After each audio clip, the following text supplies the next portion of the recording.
Hi everyone, how are you doing today? I'm Todea, I'm a developer advocate at Aircall, and today I'm going to be presenting you AI agents and LLMs as judge, how they are reshaping observability in the era of generative AI.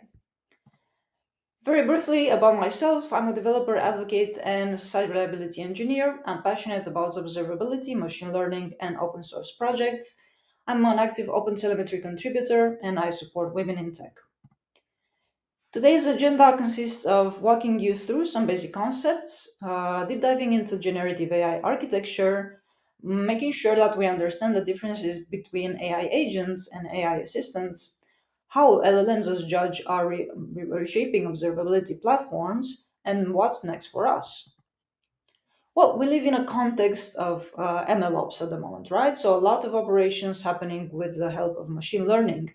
But going further, we specialize even more. So we specialize with the help of LLM ops, which in turn we specialize with LLM observability. So if we want to speak about LLM observability, we have to understand that a subspecies of LLM ops looking actually directly at how LLMs are performing and evaluating LLMs. Some very basic concepts related to generative AI architecture. We need to understand, for example, what's a transformer. A transformer, a term I'm pretty sure you heard about very often, in machine learning refers to a neural network that learns context and meaning by tracking relationships in sequential data, just like the words in the sentence.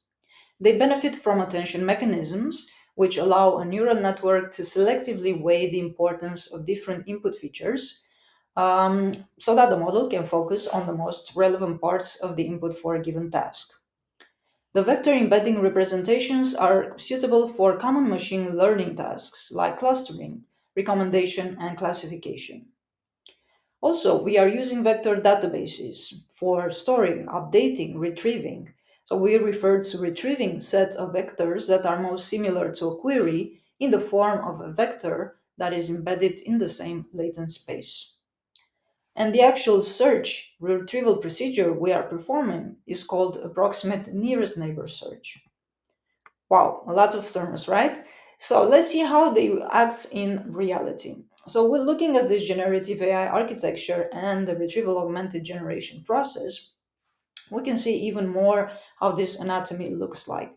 So we have stored in our vector database, which is at the bottom of the graph, the documents that we need. So we can add document text, images, videos, which are chunked and embedded. And us as a user, we are performing a user query. So that's our moments of input, right?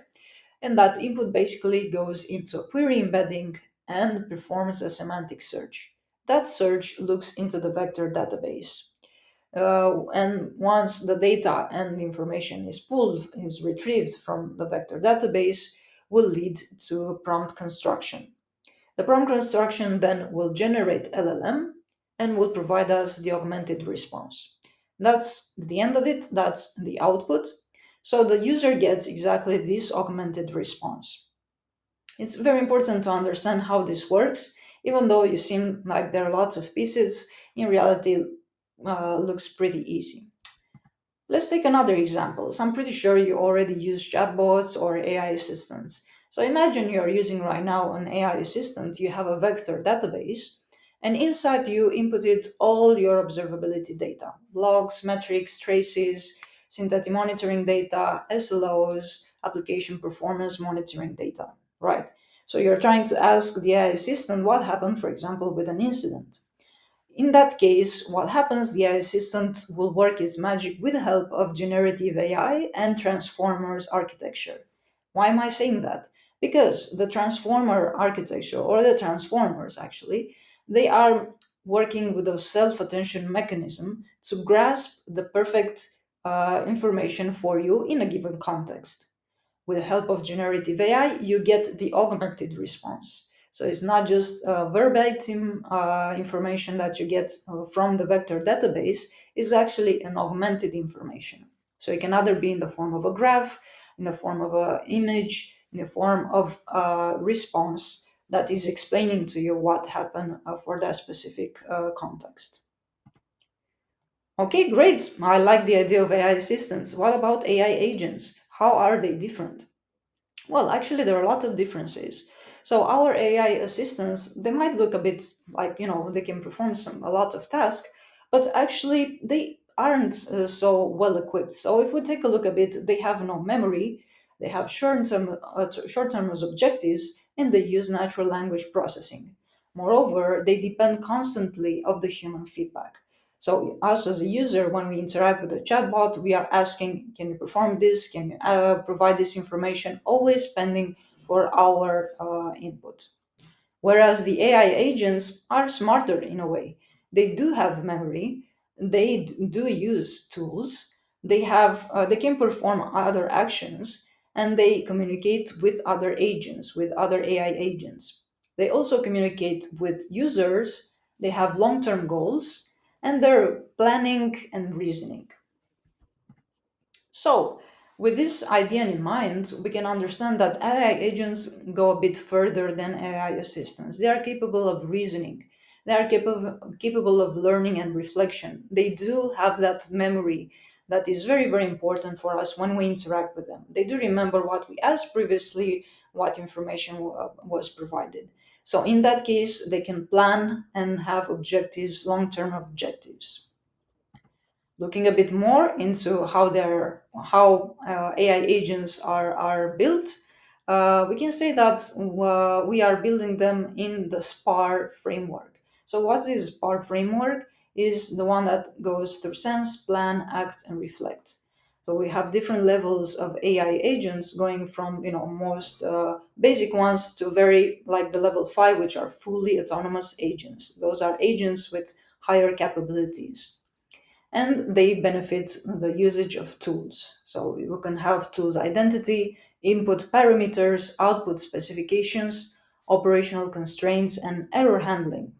That looks pretty cool. So if you want to have a comparison, AI agents are like digital robots. They use LLMs as their brain, and they interact with different things. They interact with APIs, with system controls, with database connections. Moreover, what can we do from our side to improve them? We need to add that layer of monitoring and auditing. So, overall, what we understood so far is that AI agents enhance decision making in complex environments. They improve error detection, and they're very adaptive. However, they do have some limitations or issues.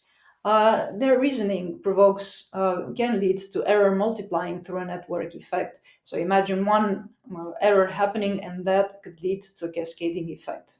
How we can improve that from our side? Well, we can add reasoning checkpoints, human validation, we can monitor for signs of error amplification across the system, and we can regularly ask agents to explain their dependencies on other agents' outputs.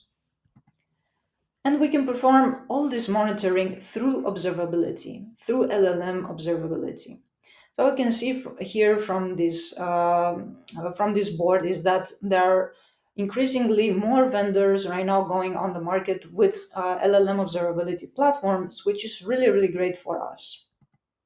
Observability can help alongside its 5 pillars through evaluation. So we can perform evaluations of LLM outputs by using a separate evaluation LLM, through traces and spans, so we can have visibility into where the agentic workflow broke, through prompt engineering, so we can iterate on prompt templates for improved results. For search and retrieval, we can locate and improve retrieve context, and we can fine tune, so we can retrain those LLMs on specific use cases or company data. So here, when we use LLMs as judge, basically we refer through a specific evaluation cycle. We need to define and prepare those LLMs as judge. We need to provide specific thresholds, specific definitions, like what could be such a situation where LLMs need to provide their evaluation. So we need to provide specific thresholds, scores, etc. Then we create the LLMs as judge, and we keep improving the LLMs as judge. This is an ongoing process. We will never stop because LLMs are not 100% bulletproof. They cannot be 100% reliable. So us as humans, we need to intervene and keep improving the LLMs as judge. Great. If we do take a look at such a observability platform and specific to LLM observability, we do realize that is providing us great benefits. It can provide us insights into the traces, the spans of LLMs, just like for many other applications. So we can take a look, for example, closely and see how we have performed our interaction between the AI agent, and we could see exactly how the evaluation was done under the hood. We can see if our LLM hallucinated, if it was correct, what was the score, what were those attributes, events, and annotation. Basically, we can add a lot of things here so we could catch exactly the insights into our LLM's performance. Obviously, we can link everything with the whole observability cycle, adding monitoring, alerts, to our specific LLMs as judge. But we are not done. So the impacts of AI agents and LLMs as judge are quite important on the observability platforms. They do bring a lot of benefits. One of them is enriching the observability platforms through automating the incident remediation cycle. They add visibility and communication between all infrastructure systems. So this is why when we are talking about the communication between AI agents. One important effect is that they reduce MTTR and bring down incident costs. That's very, very helpful for SREs, DevOps engineers, and everyone involved. They are capable of self-healing, so they can detect the root cause and they can start performing those healing actions.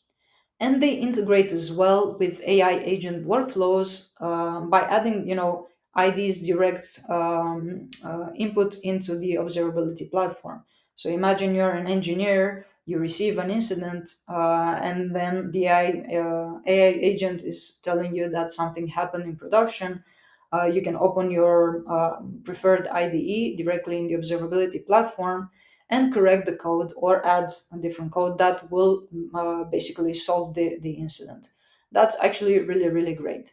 So, with all these capabilities put together, we are lifting, let's say, right? We are improving the observability platform. So, we don't have just a basic observability platform that we can look for logs and traces and so on, but we are capable of taking action, being proactive, actually self healing, and this is very, very good in for us as engineers, as people using observability platforms and going further. So I do hope that you got excited about this topic. I know I am. You can take a look at the resources I added for you, and please stop and check into different observability platforms. Check into the idea of AI agents and create your own AI agents, and see how you can demo specific LLM observability and find out perfect use cases for your companies. So you can stay in touch with me if you have any questions or get to know me a bit better.